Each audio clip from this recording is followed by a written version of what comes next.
Shalom Bapak Ibu Saudaraku, kita bersyukur Tuhan pertemukan kita kembali di Jumat pagi ini. Tentu itu adalah anugerah dan berkat dari Tuhan buat saudara dan saya. Oleh karena itu, mari kita kembali mensyukuri kebaikan Tuhan ini lewat kesediaan kita untuk menerima firman-Nya. Kita awali dengan doa saudaraku, mari kita berdoa. Tuhan Yesus, kami terus datang menyatakan syukur kami kepadamu karena kebaikan-Mu tak terkirakan atas kami. Engkau tetap ada menyertai kami, dan dalam penyertaan-Mu kami terus dibuat mengerti bagaimana kami harus menyembah Engkau, mengandalkan Engkau, dan melakukan segala tugas kami seturut dengan kehendak-Mu.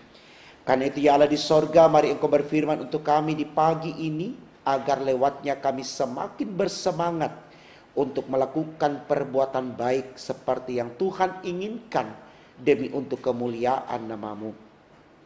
Di dalam nama Tuhan Yesus kami sudah berdoa kepada Bapa di sorga. Amin. Saudaraku, bacaan Alkitab kita di Jumat pagi ini terambil dari kitab Kisah Para Rasul pasal 11 ayat 19 sampai dengan 30. Demikian firman Tuhan. Sementara itu banyak saudara-saudara telah tersebar karena penganiayaan yang timbul sesudah Stefanus dihukum mati. Mereka tersebar sampai ke Fenisia, Siprus dan Antioquia. Namun mereka memberitakan Injil kepada orang-orang Yahudi saja. Akan tetapi di antara mereka ada beberapa orang Siprus dan orang Kirene yang tiba di Antioquia dan berkata-kata juga kepada orang-orang Yunani dan memberitakan Injil bahwa Yesus adalah Tuhan, dan tangan Tuhan menyertai mereka, dan sejumlah besar orang menjadi percaya dan berbalik kepada Tuhan. Maka sampailah kabar tentang mereka itu kepada jemaat di Yerusalem. Lalu jemaat itu mengutus Barnabas ke Antioquia. Setelah Barnabas datang dan melihat kasih karunia Allah, bersukacitalah ia. Ia menasihati mereka supaya mereka semua tetap setia kepada Tuhan. Karena Barnabas adalah orang baik, penuh dengan Roh Kudus dan iman. Sejumlah orang dibawa kepada Tuhan. Lalu pergilah Barnabas ke Tarsus untuk mencari Saulus. Dan setelah bertemu dengan dia, ia membawanya ke Antioquia. Mereka tinggal bersama-sama dengan jemaat itu 1 tahun lamanya. Sambil mengajar banyak orang di Antioquia lah murid-murid itu untuk pertama kalinya disebut Kristen. Pada waktu itu datanglah beberapa nabi dari Yerusalem ke Antioquia. Seorang dari mereka yang bernama Agabus bangkit, dan oleh kuasa Roh ia mengatakan bahwa seluruh dunia akan ditimpa bahaya kelaparan yang besar. Hal itu terjadi juga pada zaman Claudius. Lalu murid-murid memutuskan untuk mengumpulkan suatu sumbangan sesuai dengan kemampuan mereka ke masing-masing dan mengirimkannya kepada saudara-saudara yang diam di Yudea. Hal itu mereka lakukan juga, dan mereka mengirimkannya kepada penatua-penatua dengan perantaraan Barnabas dan Saulus. Saudaraku, tema khotbah kita di renungan pagi Sabda Bina Umat di Jumat ini tertulis demikian dalam Sabda Bina Umat, suka bekerja sama. Saudaraku, kalau kita melihat tema khotbah kita yang tertulis jelas dan sudah kita baca tadi, suka bekerja sama, maka saya percaya inilah yang menjadi semangat dari bangsa kita yang boleh mencapai usia kemerdekaan hingga 75 tahun. Kita harus akui itu karena ada kekuatan sinergi dari pemerintah pusat sama pemerintah daerah yang tentu melahirkan hal-hal yang positif dan berdampak baik kepada masyarakat, dan sehingga masyarakat bisa kita katakan sebagian besar juga proaktif mendukung kegiatan pemerintahan. Itulah yang membuat negara kita bisa eksis dalam eksistensinya sebagai bangsa yang merdeka sampai di usia 75 tahun. Nah, dari gambaran ini saudaraku tentu menarik untuk kita renungkan sebagai gereja. Artinya kita yang selalu disebut oleh Allah sebagai satu tubuh, maka hendak pengertian bekerja sama itu sangat identik dengan eksistensi kita sebagai gereja. Harus selalu ada kolaborasi di dalam kehadiran kita lewat konteks denominasi gereja. Supaya lewat kesadaran ini saudaraku, ada kekuatan dari setiap gereja untuk mau melakukan pekerjaan yang sama di dalam mengemban misi Allah untuk mewartakan Injil kepada seluruh umat manusia di kehidupan kita di dunia ini tentunya. Nah, kalau tidak saudaraku, tentu sangat berbahaya kalau kemudian denominasi gereja yang nama gerejanya berbeda, juga dogmanya mungkin berbeda, lalu kemudian tidak menyatukan visi dan misi sebagai tubuh Kristus, maka tentu gereja sendiri tidak mampu menerjemahkan kehadirannya sebagai mitra Allah di dalam konteks yang majemuk ini. Dan kalau kita mau sadari saudaraku, sampai di titik ini masih ada gereja-gereja, mudah-mudahan GPIB tidak termasuk di dalamnya, yang mengklaim gereja lain itu bukan tubuh Kristus. Walaupun jelas-jelas di dalam gereja tersebut Alkitab yang digunakan sebagai sumber firman Allah, di gereja tersebut mengakui Yesus sebagai Tuhan dan Juru Selamat, tapi tetap diklaim gereja itu tidak punya Roh Kudus. Gereja itu bukan gereja yang sesungguhnya. Dan ini sangat berbahaya saudaraku, kalau satu dengan yang lain tidak saling mendukung, tidak saling bersedia untuk bekerja sama, maka tentu gereja sendiri akan menjadi momok bagi yang lain. Bagaimana gereja bisa menarik orang kalau kemudian gereja sendiri dalam kehadirannya hanya memperlihatkan debat yang saling mengklaim, saling menvonis satu dengan yang lain, merasa sebagai gereja yang paling benar dan seterusnya. Ini kalau kita berbicara dalam konteks denominasi. Nah, kalau kita berbicara dalam konteks ber-GPIB, kenapa kemudian gereja kita menggunakan sistem presbiterial sinodal, berjalan bersama-sama dari sinode sampai ke jemaat? Nah, tujuannya adalah bagaimana kita selalu bersinergi. Kita tidak katakan gereja di kota beda dengan gereja di pos-pos Pelkes. Tidak. Semua sama adalah tubuh Kristus, sehingga upaya untuk membangun kebersamaan di dalam penata layanan itu harus sama, namanya GPIB.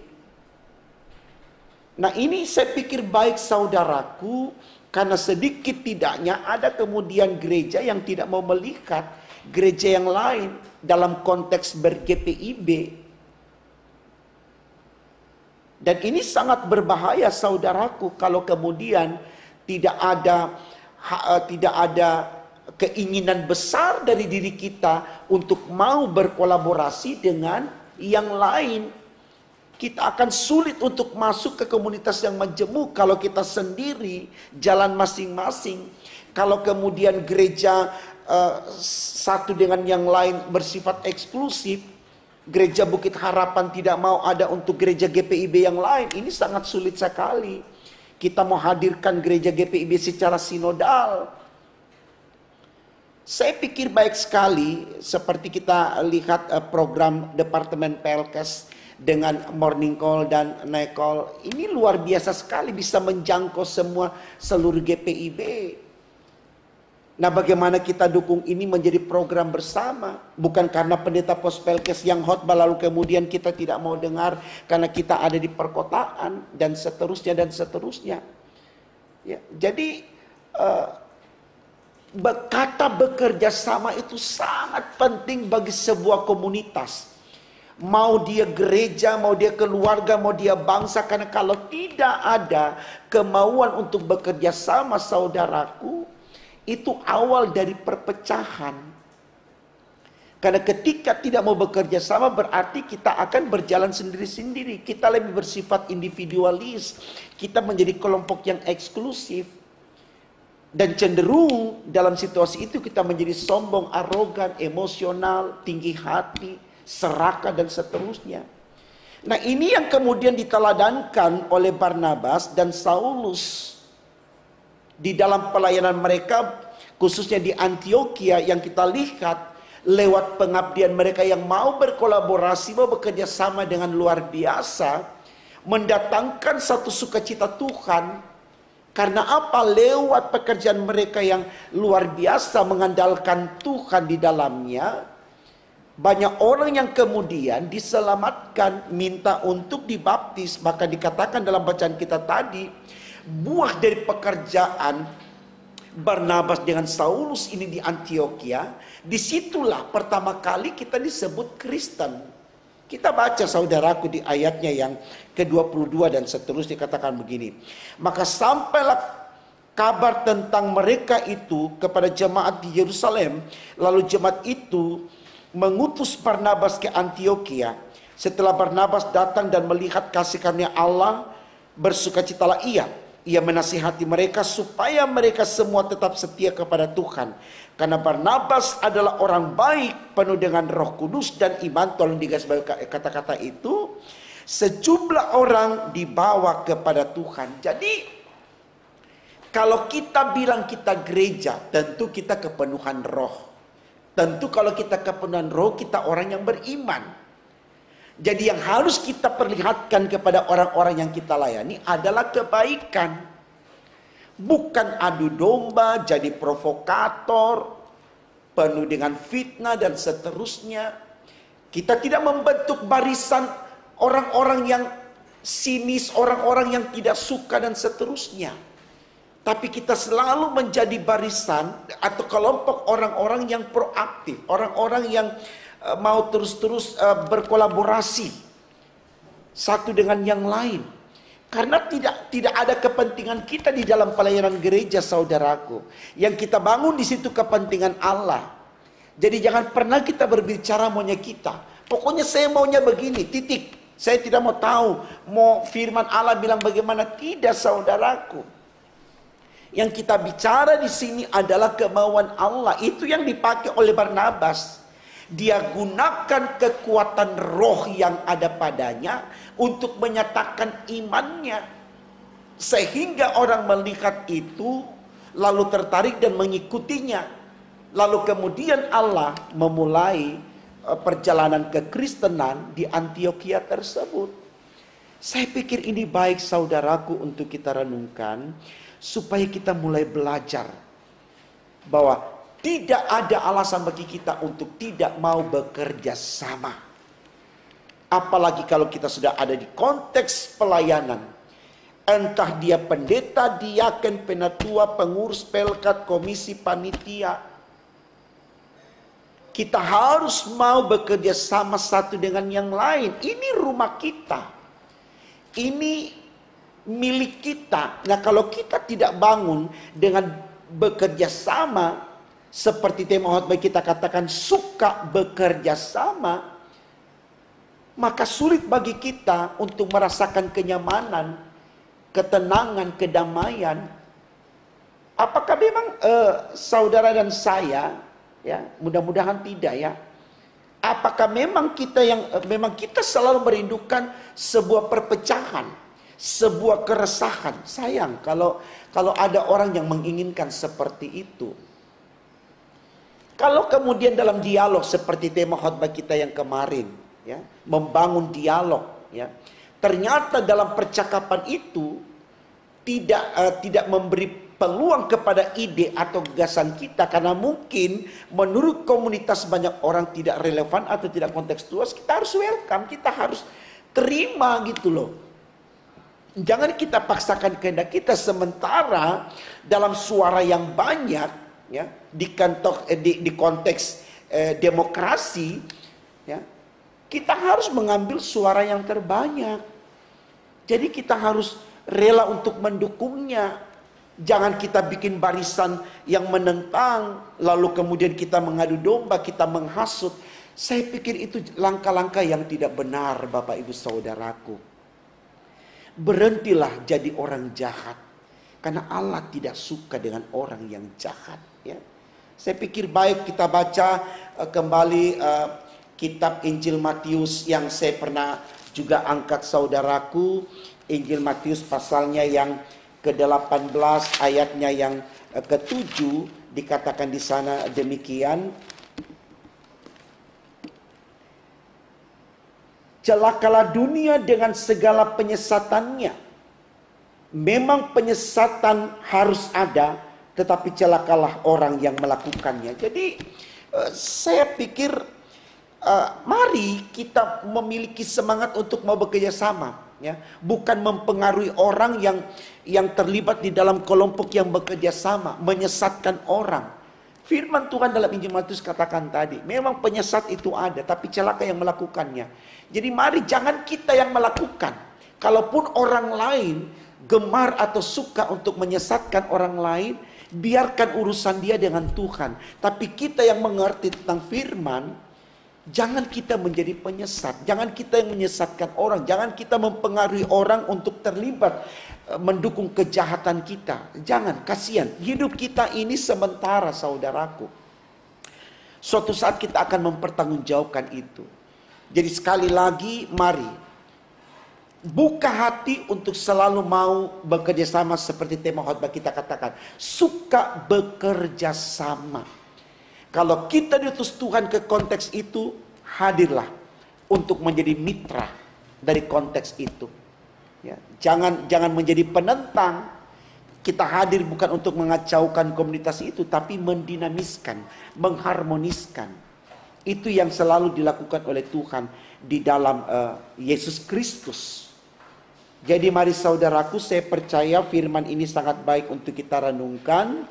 Bahwa kita diajar oleh firman pagi ini suka bekerja sama. Antara suami dengan istri, antara orang tua dengan anak, antara kakak dengan adik, antara masyarakat lingkungan satu dengan yang lain, antara jemaat satu dengan yang lain, antara pimpinan dengan bawahan di kantor, atau kepada siapapun. Lakukan hubungan kerjasama yang baik. Merancangkan hal-hal yang baik, bukan merancangkan hal-hal yang jahat. Jadi kalau Bapak Ibu ada yang hasut, ada yang goda, ayo kita lawan dia, ayo kita jatuhkan dia. Katakan kepada orang-orang demikian, maaf Pak, maaf Bu, saya hadir bukan untuk menjatuhkan orang, bukan untuk menfitnah orang, bukan untuk merendahkan orang, tapi saya ada untuk menyemangati orang. Ya. Jadi jangan kita ikut. Ya. Bahkan kalau ada misalkan seorang istri suka selalu menjatuhkan orang lain, mari sebagai suami yang sayang sama istrinya, sampaikan kepada istri kita, jangan berlaku seperti itu, tidak baik. Jadilah orang yang baik. Atau sebaliknya mungkin seorang istri kepada suaminya, kalau dia tahu suaminya suka jahatin orang dan kemudian suka menjelek-jelekan orang, tidak mau berkolaborasi dengan orang, katakan kalau memang istri ini sayang kepada suaminya, kalau memang istri ini ingin suaminya masuk surga seperti suami tadi yang ingin kepada istri masuk surga, katakan, Pak, jangan begitu Pak, karena Tuhan tidak suka. Mari kita hidup ini hanya sementara, kita cari surga. Jangan kita cari kepuasan kita lewat sikap kita yang mau menjatuhkan orang lain. Jangan, katakan demikian. Supaya suami kita, supaya istri kita masuk surga. Sama-sama masuk surga. Jangan satu ke surga, satu ke neraka. Yang parahnya lagi kalau dua-dua ke neraka. Begitu juga orang tua kepada anak. Ajarkan anak untuk tidak melakukan kejahatan. Atau sebaliknya, kalau ada anak lihat orang tuanya jahat, katakan, Pa, Ma, tidak baik begitu. Jangan karena anak lalu merasa tidak punya hak untuk menasihati orang tua, tidak. Ya, sepanjang dia sudah tahu ini baik, ini tidak baik, sampaikan. Karena kadang-kala orang tua juga lupa akan apa yang dia lakukan. Jadi mari, kita suka bekerja sama. Itu tema khotbah kita, bekerja sama untuk sama-sama memikirkan hal-hal yang baik, memikirkan hal-hal yang positif. Supaya buahnya pun akan menjadi baik seperti yang dilakukan oleh Barnabas dan Saulus. Luar biasa, banyak orang jadi ikut Tuhan karena mereka bekerja sama dengan baik. Bahkan di sanalah Tuhan katakan pertama kali mereka ini orang Kristen. Semangat untuk itu saudaraku, dan berhentilah untuk bermalas-malasan, karena bermalas-malasan justru membuat kita iri dan dengki, akhirnya kita menjadi jahat. Lakukan pekerjaan kita dengan baik. Saya percaya kita diberkati Tuhan. Tuhan memberkati firman-Nya. Amin. Mari kita berdoa saudaraku. Terima kasih Tuhan karena pagi hari ini Engkau sudah berkati kami dengan firman-Mu yang mengajarkan kepada kami bahwa tidak ada alasan bagi kami untuk tidak bekerja sama dengan siapapun.